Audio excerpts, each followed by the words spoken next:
Hi, I'm Greg Hunter. This is the weekly news wrap up for Friday, May 31st, 2019, the WNW 386.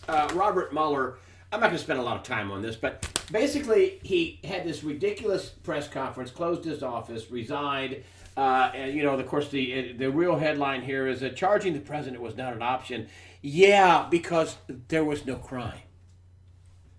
That's why it wasn't an option. And yet, what he did was he made a great case for guilty until proven innocent, saying, well, we would have exonerated him if we could have. Oh, really? He did give the Russians he charged that'll probably never be, see the light of day and never be in a courthouse. He did give the Russians he charged the presumption of innocence, but not the president of the United States. And let me tell you a few things about Robert Mueller, and I've talked about it before. There's a guy by the name of Dennis Campbell. He is Victoria Tenzing's client. Campbell had testified in front of three committees on Capitol Hill. And he was undercover for 5 or 6 years. He had thousands of pages of documents. He had video, eyewitness testimony of the Russian attempt, how the Russians got control of 20% of our uranium business. They even had a name for it, Operation Dominance, I think it's what it was. And we talked about, and this included, the Hillary Clinton clan, all these people. Mueller, I even heard Lou Dobbs say that Mueller took a sample of uranium-1, the uranium, over to Russia, to show it to him. Robert Mueller, the former FBI director, he had a guy, Douglas Campbell, working for him undercover for 5 years, and he allowed the uranium-1 deal to go through, even though Campbell said, I got evidence of money laundering, racketeering, extortion, espionage. Hey, man, they're taking our uranium business. And yet, Robert Mueller, the so steady FBI director for, I think, 12 years, and this is under his watch, he let that deal go through. That's treason as far as I'm concerned. That just wasn't a misstep. He carried the uranium to Russia for a sample. Lou Dobbs blurted that out on TV last night. I couldn't believe it. So pretty common knowledge. This is outrageous activity by Robert Mueller to not give the president the presumption of innocence and try to, I guess, give something to the Democrats for, their fantasy of impeachment, which isn't going to work. Even Alan Dershowitz, a dyed-in-the-wool Democrat, said what Mueller did basically was prove that this was a witch hunt. It was partisan. And it was. And then Mueller said, I'm not going to answer any questions. I'm not going to testify. You better hope Lindsey Graham, the Republican in the Senate, doesn't haul you up in front of the Senate with a subpoena, and because they will destroy you in about 10 questions. And one of them was, what did you do about the uranium, about the phony dossier that was paid for by Hillary Clinton? How about them using it over and over again for FISA warrants for spying? How did this whole investigation get started? Why did you fire Peter Strzok? I mean, he don't want to answer questions. Of course he doesn't. He's a dirty cop. He's a dirty cop. I'm sorry. He's a dirty cop. The reason why he doesn't want to let my report speak for itself. No, you don't. You want to take a parting shot at Trump and try to dirty him up and try to hit him with he's guilty until proven innocent. Not going to work. Another weasel is Christopher Wray, the FBI director that's been reported that he is the slow walker, the guy holding up the Horowitz report on the FISA abuse, them fraudulently using information paid for by Hillary Clinton and the DNC to fraudulently obtain spy warrants in the FISA court. So this is pretty, unbelievable, and who knows how long it will be delayed. It's supposedly delayed indefinitely. It was supposed to be out in the next week or two, but no, Christopher Wray is holding up, and this is why Kevin Shipp said likely Wray is going to have to be fired by the president. He doesn't think Gina Haspel will. He thinks she'll roll over and help him. But this is why Christopher Wray will likely have to be fired. There are so many things going on, but I think, and this is what happened with Kevin Shipp, a former CIA officer and expert in counterintelligence, and he guarded one of the heads, one of the CIA directors, William Casey, I believe it is, also an expert in credentialing, CIA credentialing, and he said, listen, what they did was they used the 702s, a section of the FISA law, FISA Act 702, and they unmasked all these people, and there's documentation for it. These people are freaking out. I mean, what did Kevin Schiff say? They all thought Hillary was going to win. They thought they could cheat her in. And these people are hanging out with well-documented abuse of massive spying. That's what did occur. Massive, illegal, unauthorized spying. Attorney General Barr said, spying is a good tool of the United States, and if it's appropriately done, and then it's a good tool. But if it's not, well, if it's not, it's illegal. And it could be, one of the basic building blocks for building a treason case, which that's what the president says. That's what I've been saying for more than a year about all the shenanigans going on with Hillary Clinton and her, her private server that had no security on it, where she, covered up the fact she was taking treasonous bribes to a global charity fraud. Hillary and Chelsea are going to start their own production company. Hey, Chell-Bell, what happened to the Clinton Foundation? That charity fraud you were running. Oh, you're going to move on to a new venture? Really? Why aren't you running the Clinton Foundation? Yeah, it's because you're doing so much good work. But, I think what Mueller did was basically a disservice to the Democrats who were just frothing over impeachment. I think if they pull it, they're going to get creamed even more. I mean, the whole field is full of Looney Tunes. Really. I mean, open borders, free stuff for everyone. They want to now hang stuff on the cops, for all their crazy policies in these liberal states like California. They want to take away your First Amendment rights, your Second Amendment rights. They want to raise your taxes. They want to cram the transgender thing down your throat. They just unbelievable what they are pushing for their version of America, which is pretty awful and ugly. I think you could just look at L.A. or San Francisco, and you could see the future of America if the Democrats get on board. And I mean, there's a lot of dyed-in-the-wool Democrats. Old school Democrats that are freaking out. Independents, I don't know how they could get the independents to vote for them. I don't know. It's awful what's going on in all these liberal, and sanctuary states, where they protect the criminal at the expense and the danger to the citizen that actually pays taxes there. I mean, the list goes on and on and on. So I will tell you that the illegal alien issue, which is just a way to flood the zone so they can get all the illegal voters they can try to get, because that's about the only way they can really beat Donald Trump, because they certainly aren't going to beat him with their policies.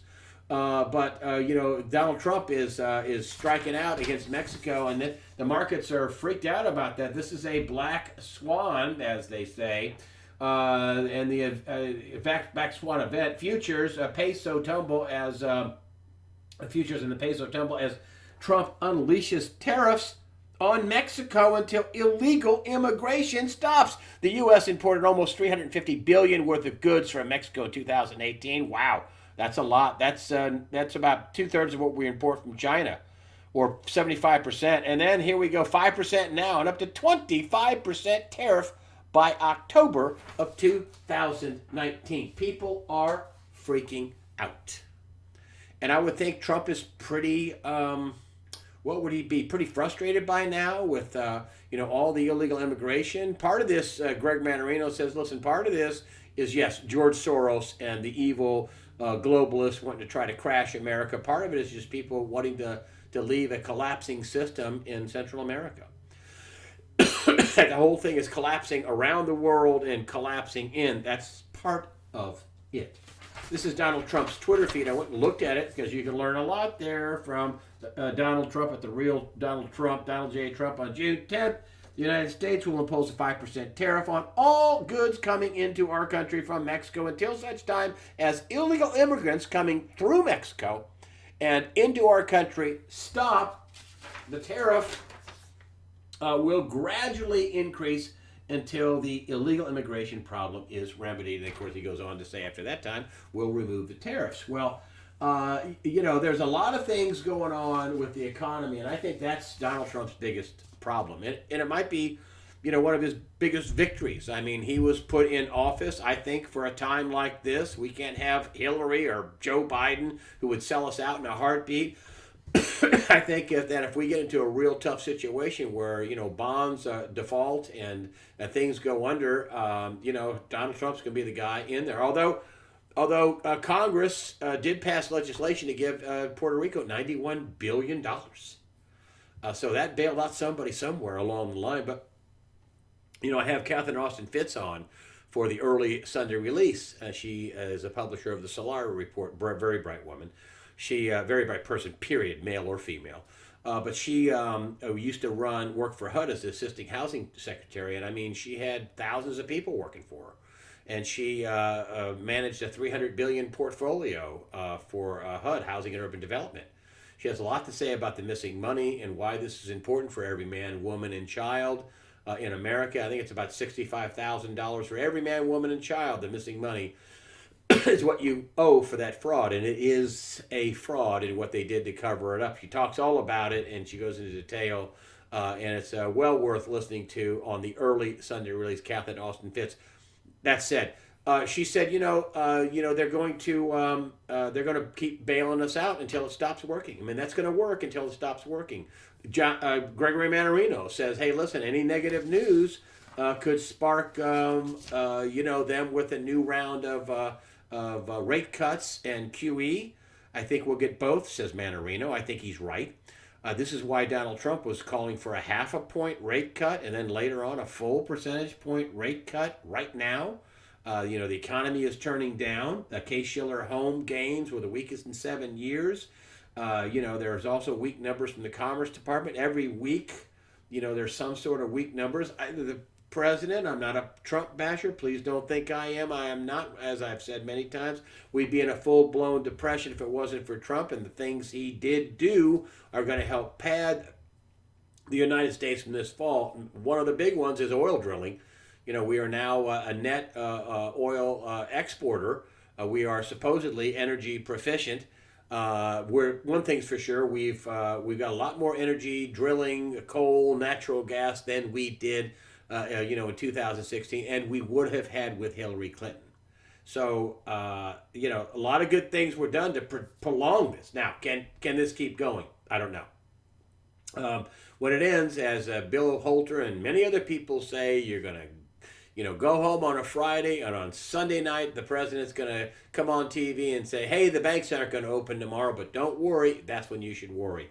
But, what we have going on is a pretty weak economy. And another thing that tips that off is the yield inversion. It's another thing Gregory Mannarino's been talking about. He said, listen, when the yield curve inverts, it's a problem. I said, 2s and 10s, the 2 is still below the 2-year Treasury bond is still lower than the 10-year Treasury bond. And I said, but the 1 month to the 1 year to 10 year is just unbelievable. Here's that again, folks. There's something wrong when you get paid more for investing 1 month of your money than 10 years. Mannarino says, listen, the 2s and the 10s are what, pretend a recession. This kind of an inversion, the 1 month to the 10 year is looking like a depression to me. I kid you not, that's what Mannarino said. Another warning sign that I've been harping on, and I'm harping on it just to give you, everybody wants to know when. Well, this $21 trillion that, as Rob Kirby says, they siloed and they fed into the market to prop up this Ponzi scheme, which is unbelievable. Even some big-time money managers are always wondering, where did they get the money? And, now we know it's at least in part with the $21 trillion of undocumented, expenses or undocumented entries into the books at the DOD and the HUD, Housing and Urban Development. And, again, Catherine Austin Fitz will talk about this, but Deutsche Bank is another one of these warning signs. And, when I bring up Deutsche Bank, people, they'll just bail it out. Okay. Well, they got, $40 trillion in derivatives. Their stock is $691. Remember, Nenner said, when it broke below 8, you should start worrying. And then we just had him on a couple of weeks ago, and he said, well, if it gets to 640, my charts say it'll go to zero. I mean, they don't want Deutsche Bank at $6.90, 91 cents a share. They don't want Deutsche Bank with a price to earnings ratio of 768 and 7 and 691 or 2 or wherever it is in the after hours. I mean, that's warning danger. Oh yeah, they could just bail it out. At what cost? And as Nenner says, it's like they're not alone. Well, it's like Deutsche Bank. Well, we'll just bail out Deutsche Bank. Yeah, like you can kill one roach and get them all taken care of. There's only one, right? And so these are the things I'm telling you, these warning signs. And when it happens, it's going to happen. It's gonna zig, and everybody else is gonna zag. And so that's why I keep on telling you about the stuff that is warning about the problems. Another thing Catherine Austin Fitz brought up that you have to see the interview is that the inflation, we're already getting hit with pretty high inflation right now. Just depending on where you are, it's anywhere between 10 to 12%. What does John Williams say about inflation? Overall, it's about 9 to 10%. And John Williams is talking about the, when you're talking about intervention and cutting rates and more QE, John Williams says, he thinks it's going to go backwards. Once they realize that this has never been fixed for 10 years and they're cutting rates like crazy, he thinks that the dollar will crash and so will the markets and bonds and rates will spike and we'll get everything go haywire. Manarino thinks that if they cut rates a half a point, he thinks it'll be a half a point, not a quarter. I think it might be just a quarter. I mean, who knows? So they don't spook the market and then do another quarter. But he thinks it'll bounce for a while. But I just had Bo Pony on. He sure is looking more right than wrong. The markets are looking weak. They're looking directionless, and they're having a lot bigger down days than they are up days. And I don't know. If you look at what's going on with the U.S.-China trade, I mean, China's talking about, and I want to talk about crops here in just a minute, but I just want to tell you, China's talking about halting soybean buys from the United States. The U.S., China is saying that the U.S. is accusing them of economic terrorism. When Trump is asked about the trade talks, he says, oh, everything's going well. I mean, what is that, the art of war? I mean, is he just not letting it blow off? He's not going to let him see him sweat. No, and again, this is less, I think, about trade and more about reset that we've heard from the IMF and many other people. Less about trade and more about your position in the world after a debt reset. And, how long can this go on? I mean, very smart people. Catherine Austin Fitz is one of the smartest and says, it'll work and, till it doesn't.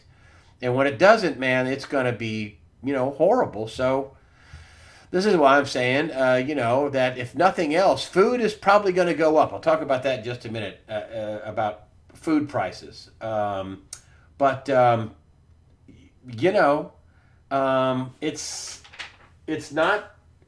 looking edgy. It's looking edgy. And you should at least have storable food and water. That's the cheapest insurance you'll ever get. And if things get really hinky with the economy, we're going to have a credit crisis. This is according to some of the people I've had on. We'll have a credit crisis. All of a sudden your charge card won't work. Your debit card won't work. There's not that much cash in existence. I mean, what do we have? $22 trillion in debt? What does the Fed say is out there in cash, dimes, quarters, nickels, dollars, tens, 20s, ones? $1.8 trillion? I mean, imagine the demand on cash, which is why it'll work really good for a while. People should have cash. They should have food, water, keep your tanks filled up. I mean, I've had people tell me, I'm poor, I really don't know what to do. Listen, you need to cut, and divert it all to getting some preparations done, having some cash on hand. Cut the data package. Go back to just antenna TV. It's brilliant, actually. It's digital. and you'll get by. You won't have to have a big data package. You don't have to have a smartphone. You don't have to have cable TV. You don't really even need internet. Or get the cheapest data packages you can and divert it to preparations. I say that because, you see stories like this, and where that things could go haywire, and this is a couple of components in it. And this is the latest on this grain debacle crisis that's going on. Grains, corn climbs to two-year high on U.S. planting delays. That's the reoccurring theme. Planting delays. Concerns that planting delays in the U.S. Midwest will lead to a sharp cutback in acreage as well as harvest yields. Well, guess what happens when you have low yields? You have higher prices. How low are the yields going to be? We don't know that yet. How high are the prices going to be? We don't know that yet. Things could go pretty haywire because, on the other end of the season, you got to worry about frost and late planting. And if your 90-day, 87-day seed worked instead of your 96-day seed or 98-day seed, here we have 29% of the soybean crop has been planted, well below the average. This is a current report, folks, of 66% being planted. 58% of the corn crop had been planted as of May 26, well below the average of 90% for this time of year. And we still have massive, massive flooding in many of the rivers, especially the Missouri, the Mississippi, parts of the Ohio and other tributaries that lead into those. And there's lots of flat, dark brown farm ground that's under water. Lots of it.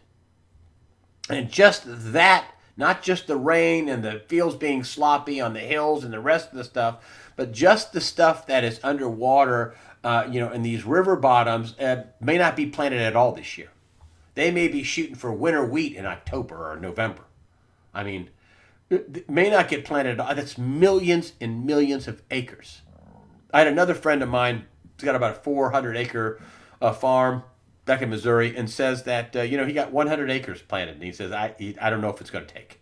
It was sloppy wet when I was there, and I got 2 days, 4 inches of rain, and too much rain can flood out your seeds, raise them up out of the ground, waterlog them. All kinds of bad things can happen with too much water, even if it's up on top of a hill and it's not flooding, as opposed to not enough water. And that's the other thing. What happens at the end of the season, these short growing cycles where it's critical to get rain, the shorter the cycle, the more critical the incremental rain becomes. And what they're forecasting is lower yields, higher prices. That's what they're forecasting. And, who knows how much lower, and who knows how much higher, how much lower the yields are, and how much higher the prices are going to be. But that's what they're forecasting. So that's an inflationary, it's going to be a less product and higher prices. Well, you may have trouble getting your hands on food at a reasonable price, and then you may have to pay up for it pretty heavily. So that's why food, storable water, storable food is a good thing to have around, just in case of some calamity or false flag attack, or who knows, some terrorist attack, as if that couldn't happen in today's day and time, where they could shut down the power grid in some locale or have something else. Anyway, I'm just a good, clean water. I used to live in Florida, and I used to always, especially June to November, the hurricane season, I think it is June to, November 1st, somewhere around there. And, we always had 3 weeks food and water. In that time, we always had 3 weeks food and water. And then after that, we kind of always had some extra food and water, always, because of that Florida mentality. And even where I live now, 3 weeks at least, food and water. Just in case. It's cheap. It's the cheapest thing you'll ever buy. And if prices go up, it might be the best buy you can have for you and your family. I wanted to talk a little bit about the craziness of these. You've heard about Blexit, and that's black people leaving the Democrat Party. Well, now there's Jexit, which are Jewish people leaving the Democrat Party. And have you ever heard that in the past, where they had a name for people leaving the Democrat Party of color, people of color, saying that you're on the thought plantation? They're talking about Candace Owens, who's one of the main people behind Blexit. Well, now they have people who are Jexit, Jewish people who have been dyed-in-the-wool people to leave the Jewish party, mainly over the anti-Semitism and after them embracing, radical Islam in the U.S. Congress. It's pretty sad. And it looks like some people are just, hey, we've had enough. Really, we've had enough. You listen, is Donald Trump the end all be all? Is he the savior? Well, he may be, but he's a heck of a lot better than the other people. That's for sure. There is no doubt about that. And if things get tough financially, I would trust him to try to unknot that ball of twine, as opposed to some of these other idiots in the Democrat Party running for president, like Buttigieg, and the mayor, and Kamala and Joe Biden and all these other Cory Booker. I mean, would you trust them financially? No. Would you trust Donald Trump? Yeah. Even if you were an ardent Trump-hating Democrat or rhino, it's like, oh yeah, no, let him handle the money part.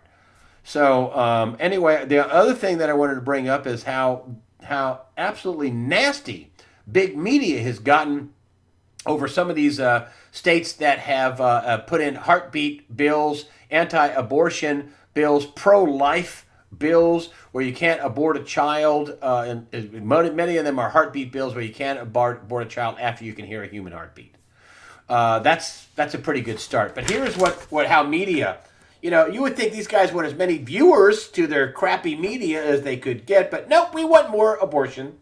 Warner Media, Time Warner, Warner Media, Disney, and Netflix considering Georgia business over abortion law. In other words, you're going to knuckle under and abort some more babies, or we're not going to have our TV shows and our entertainment shows in your state.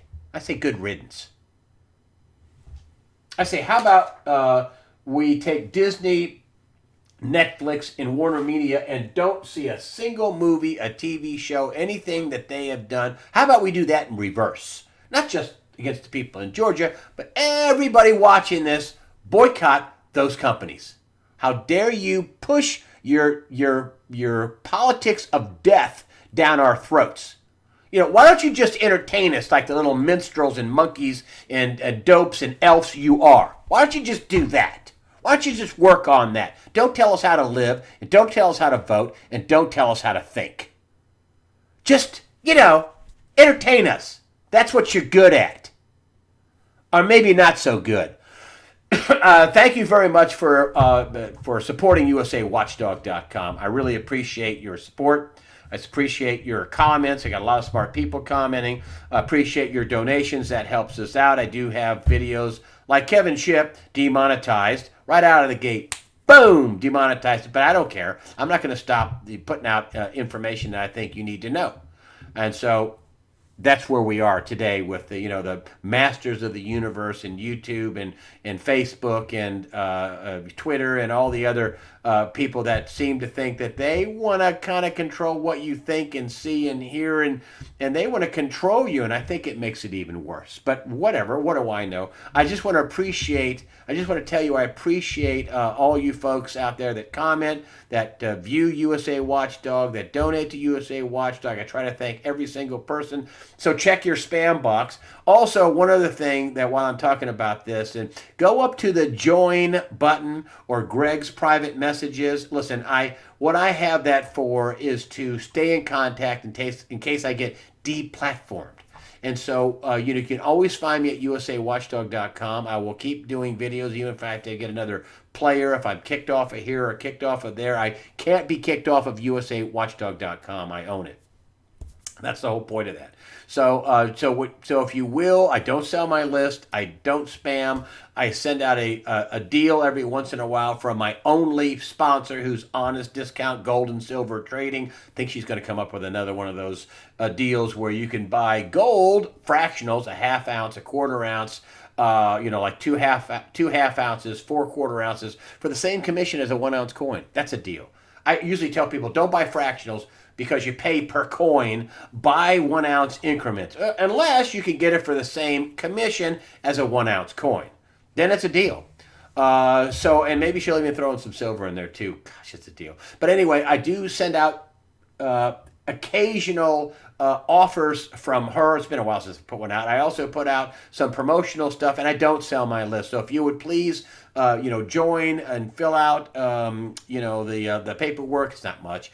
Put your email in, and when I do have an occasional promotional or item or a an offer from my only sponsor, I'll send it out to you. I promise I won't spam your box, and I promise I won't sell the list. I've had people that want to buy it.